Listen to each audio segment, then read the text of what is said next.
Right.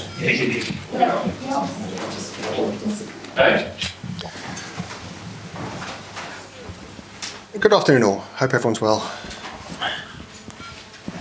Just let everyone come in and settle down. You right, John? Okay. We're all okay at the back? So we'll kick off with the live section and then into 10:30 tonight. So if we're all ready to roll, we'll kick off with Gail from Sky. Morning, afternoon. Watched training yesterday. There was no Timber or Whites. How were both of they? Will they make a good in yours? Yeah, we had to modify training for a lot of players. We've done the same today because of the load that they had. So it's a decision to make this afternoon whether to involve them, yes or no. Are they close to being involved? Yeah, they are close. Yeah, and Tomiyasu as well is quite close to be involved. So good news. In terms of maybe your longer term, Zinchenko and Odegaard, where are they at? Because I know things change quite quickly, don't they?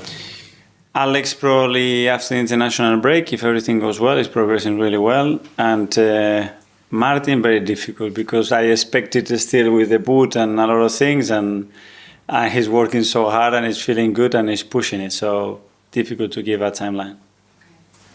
Last week before the Leicester game, you told us that you'd written you got the players to write lots of words ahead of the Leicester game to make sure they were focused and there were no slip-ups.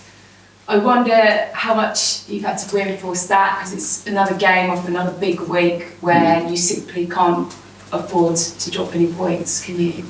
Yeah, we know the significance of the match, the difficulty of the match. Obviously, last week it was proven the tough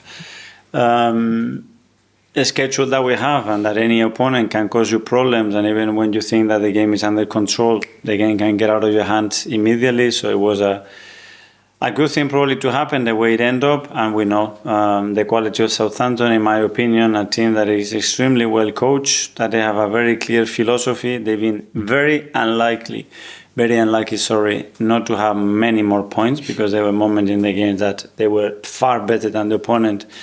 And in some moments they got the results away from them and it will be very tough. And in terms of their manager, he's clearly got a very strong vision and he doesn't want to come away from that vision.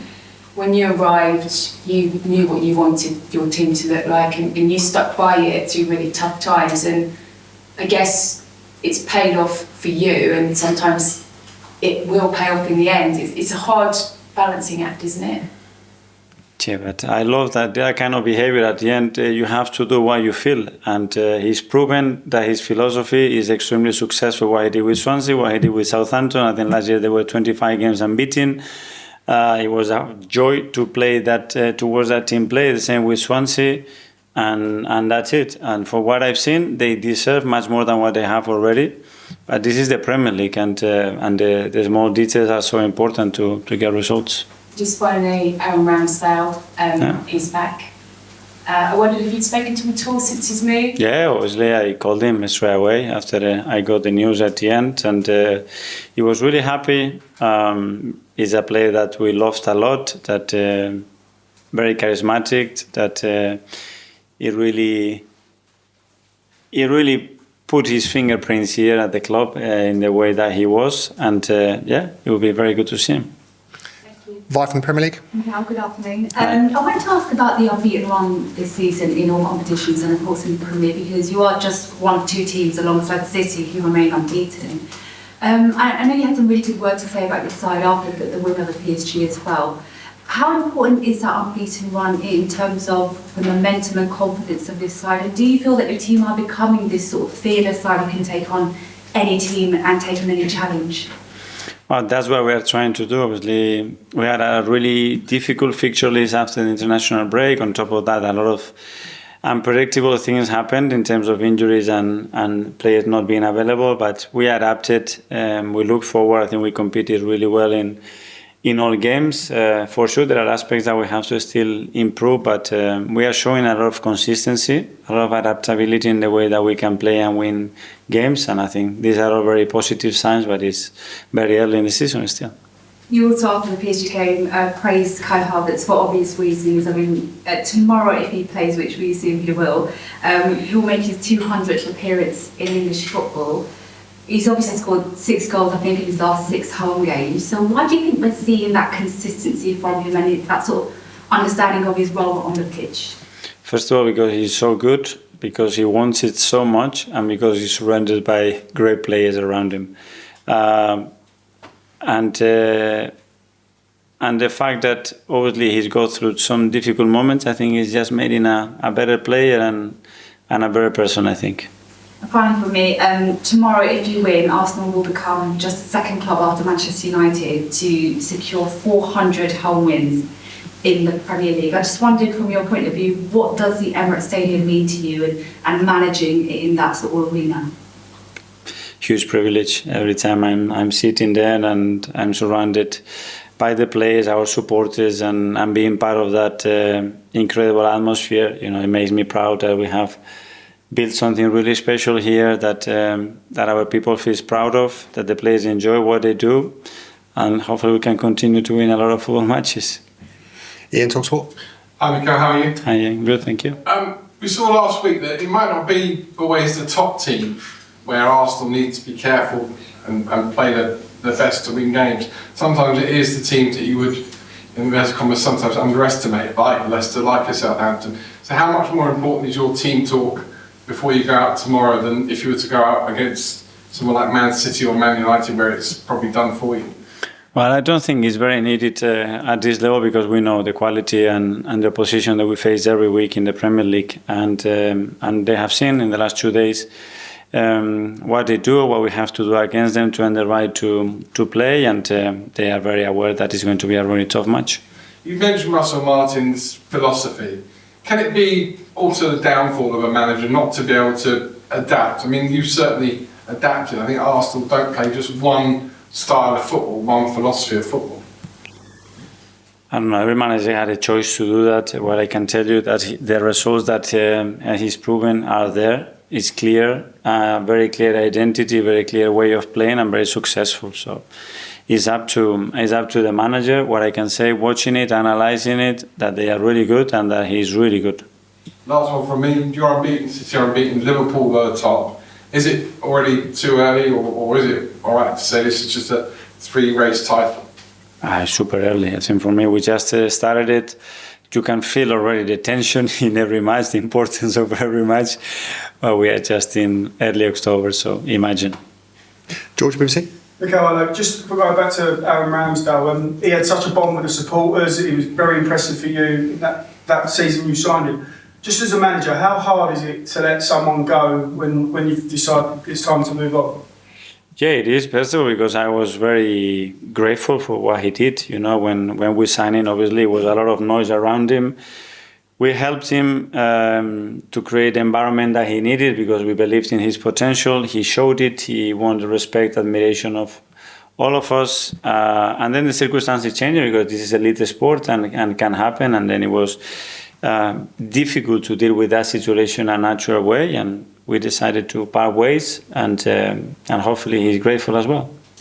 Just in terms of Odegaard and the injury, I just wondered how you think the team's evolved without him, because Trossard seems to be playing really well lately. So can you just give us a little appraisal really of how the team's done without your captain? We had to be different, you know. I think the impact that Martin has in everything that we do, it was too big to try to replicate it with one player, you know, and we tried to do it in a different way, adapting a few things and playing in players' qualities, players that can play in spaces, positions, and with the right chemistry around them. And maybe it took a game or two, and then everything started to flow a bit better. But I think we find a way.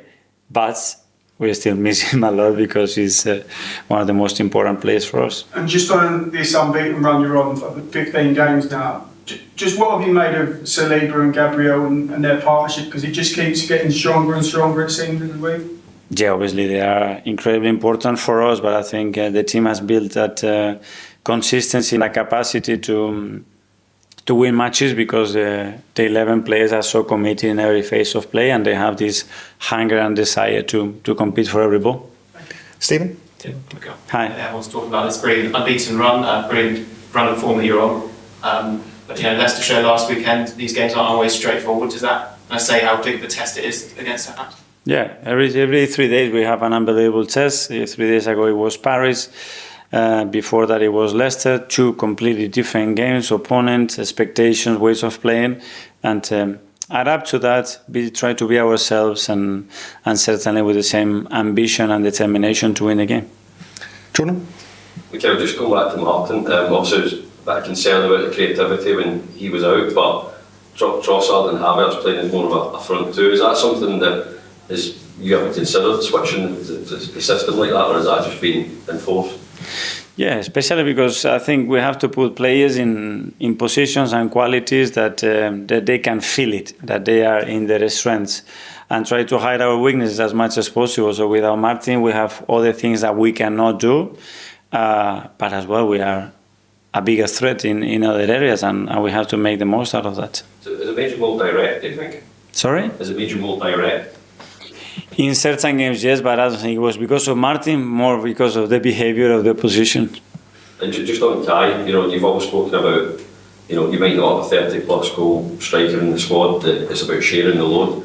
He's got 6 in his last 6 at home. You can see the confidence in him now. Do you think that he could potentially be that player that does get 20-odd goals a season? He certainly has all the qualities, and he certainly has the ambition to do that. At the end, scoring goals sometimes are very small details, and a lot of things have to go for you, but he's got it, and his mindset has changed a lot in regards to that, and he certainly has the ability to do it, in my opinion. Okay, last couple in the live, Kaya. Mikel, last international break, you lost Martin and some important players. I was wondering. Yeah, exactly. The players off the international break.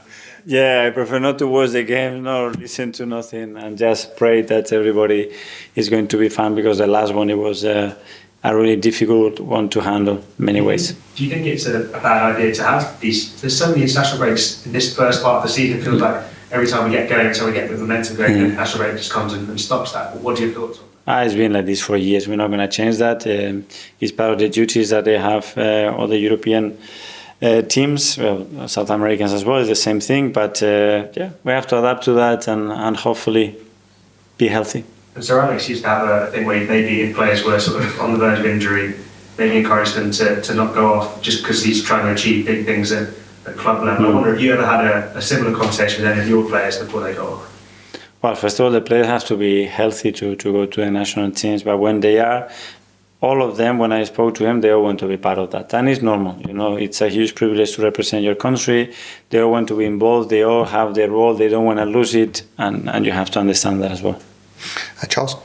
I just wanted to ask about Thomas. He started every single game this season, including 2 for Ghana during the international break. He finished last season and started 5 in a row. After such a difficult time for him injury-wise last season, for the majority of it, how pleasing is it to see him fit, healthy and available all the time right now? It must be a real boost. Yeah, it's very important. He's a massive player for us. He's shown that week in, week out. He's started the season really well, really fit. The way he came back already post-holidays, he was probably in the best condition that he's been. So that was really helpful as well. And now he needs to continue to do that. We have managed certain minutes of him in the right way, and the team is doing that. And then he's doing everything he can as well to be in the best physical condition.